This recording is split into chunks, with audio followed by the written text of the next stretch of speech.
ใกล้สิปีใหม่แล้วเนาะจ้ะขอกราบสวัสดีพี่น้องชาวสีขอพี่น้องชาวสุรินทร์พี่น้องชาวอีสานบ้านเฮาแฟนเพลงแฟนคลับของพี่ดึงจ้าไปเลยไปเลย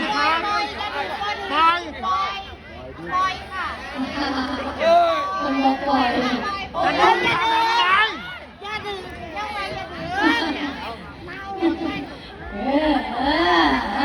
เดี๋ยวก็หนาหายไปหลายเล่มแล้วนะ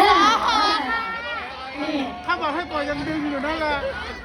นี่ละมั้งที่แกวหายกับพ่อยอดจังสิละมั้งดึงศิลปินเขาก็จะไปเล่นน้ำเพิ่นเด้อจ้ะเพิ่นอาจจะมวนแห้งส่งท้ายปีเก่าต้อนรับปีใหม่นะคะด้วยเสียงอีสานจ้าปลูกตัวแล้วว่าจ้าปลูกตัวดันบ้านแล้วว่าโอ้ปลูกสุยางจ้ะตอนนี้ปลูกก็สุยางค่ะติดตามอยู่เป็นบอ